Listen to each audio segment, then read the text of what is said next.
Hordoftoota koo kabajamoo akkam jirtu odeeffannoowwan har'aaf qabadhee dhiyaadheen isinii dhiyeessa. Hanga xumuraatti akka nu waliin turtaniif kabajaan isin affeera. Ergamaan Itoophiyaa Chaayinaa irraa muuxannoo horachaatiin jira.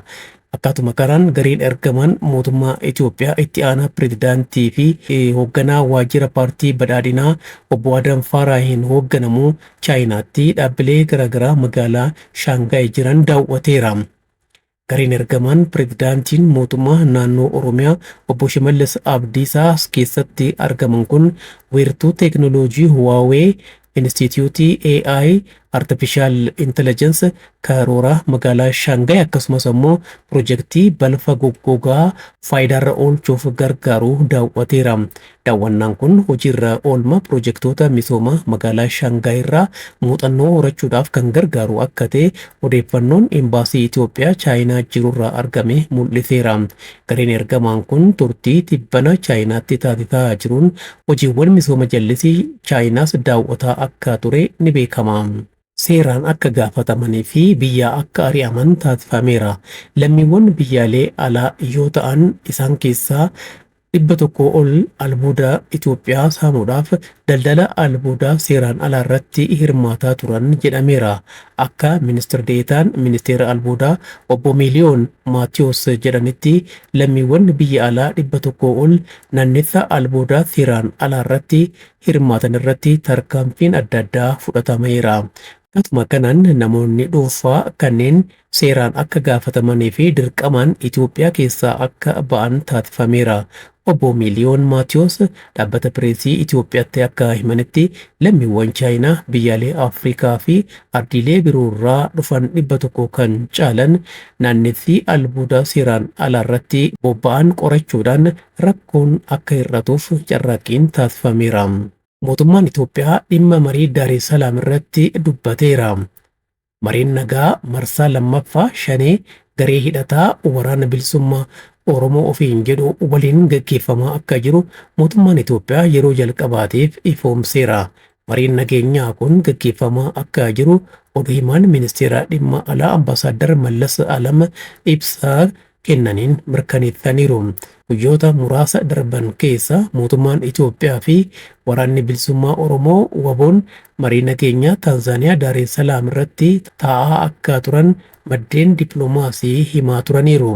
Hooggantoonni garee hidhataa Jaal Marroo Dirribaa fi Jaal Gammachuu Abbooyyee marii kanarratti hirmaachuudhaaf gara Daaree Salaamtti akka qajeelan maddeen kun himanii turan. Guyyaa kaleessaa oduu himaan ministeera dhimma alaa Ambaasaadar Mallas Alam bakka bu'oota shanee waliin mariin marsaa lammataa Taanzaaniyaa keessatti gaggeeffamaa jira jedhaniiru. Ambaasaadar Mallas mariin marsaa jalqabaa shanee wajjin akka taasifame yaadachiisuun marsaan lammaffaanis gaggeeffamaa jira jedhan. Dukkanni jiraattota Wallaggaarra ture ifaan jijjiiramuuf jira. Jiraattonni godinaalee Wallaggaa dararamni keessa turan kan himamee dhumuu miti. Amma dukkanni jiraattota godinaalee Wallaggaarra ture ifatti jijjiiramuuf jira. Kana immoo kan fidaa jiru tarkaanfii goonni raayyaa ittisa biyyaa kutannoodhaan fudhataa jirudha. Odeeffannoowwan ba'an akka mul'isanitti raayyaan ittisaa garee shororkeessaa shanee Wallaggaa keessaa qulqulleessaa jira. Raayyaan ittisaa iddoowwan shaneedhaan qabamanii turan irratti shanee barbadeessuudhaan naanno'icha to'ateera. Uummanni Wallaggaa dheebuu nagaa ba'uuf jira. Dhumura irratti kadhachuuf fi dhorkuun qabsoo hin ta'u. Abiddaan hin taphatina ni gubattuu jennee dursuudhaan gorsine. Fudhachuu didan himan didduun du'an didduu ta'e dubbiin kan ta'e hundumtuu ta'aa jira. Gareen shiftaa fi saamtota maqaa faannoo beekamaadhaan daldalaa jiru kan humna uummataa Amaaraatii ofiin jedhu har'a du'oof wuxiffataa akka jiru himeera. Sagalee lubbuun keessaa ba'uu dhageessiseera. Kan birmatuuf eenyu akka ta'e kan ilaalamu ta'a fuulduratti. Yaa'usaan ibsaa har'a baaseen sagalee isaa dhageessisuudhaan waamicha amaarummaa fi aantummaa dhageessiseera. Dhorkaawwanis tarreessee baaseera. Dhorkaa fi ajajni dabarses kanneenidha. Tokkoffaa qotee bulaan mootummaadhaaf gibira hin kaffalin ani sin eegaa jedheera. Lammaffaa cidha tasgaara kiristinnaa walumaa galatti diggisii dhiisaa jechuun ummata ajajeera. Sadaffaa biyya alaarraa maallaqa erguudhaaf hawaalaa hin fayyadaminaa jedheera. Afraffaa immoo milishoota sirnichaa fi humna tasgabbii naannawichaa tajaajila hawaasummaarraa akka dhorkaman jechuudhaan yoo du'anis sirni kadhannaa amantaa akka hin taasifneef jechuun ajajeera. Yeroo gabaabaa keessatti 4 kiiloo gala jedhamee kan yaadame jaawwisaan kadhachuu eegalee jira. Mootummaan dhiyeessii waan dhorkeef akkasumas sababa uggura boba'aatiin namni rakkatee kadhachaa jira jechuudhaan ibsa baase kanaan himeera. Yaa jaawwisaa jennaan nuti ammoo yaa jaawwisaa ummanni naannoo Amaaraa dhimma isaarratti mari'achaa jireenya isaa gara fuulduraa akkamitti akka gaggeessu wal gorsaa jira. Kanaaf abdii kutadhu jennaan. Hundumaafuu egaa rakkoon kun rakkoo guddaadha. Rakkoon ummata Amaaraa akka dabalu dararamni akka irratti heddummatu kan taasise garee shiftaa kanadha. Mootummaa wajjiniin waraana keessa kan seene keessumattuu immoo raayyaa ittisa biyyaa irratti qawwee kan kaase garee kanadha.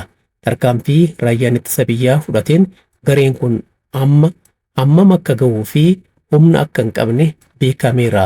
Garuu immoo ummata keessa dhokatee asii achi mimmiliqee miidhaa geessisaa jira waan ta'eef inni kun akka dhaabbatuuf ummanni naannoo Amaaraatis shoora isaa gumaachutu irraa eegama. Yoo kun ta'uu baate rakkoon amma naannichatti babal'atee jiru gara fuulduraattis finiinee itti fufaa jechuudha. Kana jechuun sochiin hawaas dinagdee fi siyaasaa ni dhaabbata. Inni kun ammoo jiraattonni naannichaa akka rakkataniif rakkoo hiyyummaa keessatti kufanii akka hafan taasisa. Malee mootummaan federaalaa kanaan wanti miidhamu tokkollee hin jiru. Hundumaafuu amma uummanni naannoo Amaaraa haala jiru waan hubateef magaalota adda addaa keessatti wal ga'uudhaan marii adda addaa taasisaa jira. Mariin nagaa hawaasni taasisaa jiru kun naannicha guutummaatti tasgabbeessuudhaaf shoora gamasaa akka gumaachuu abdatama. Waan hordoftaniif hedduun isin galatoomfadha. Odeeffannoon kun namoota biroos akka dhaqqabuuf subscribe akkasumas like godhaan isiniin jedha. Galatooma nagaatti.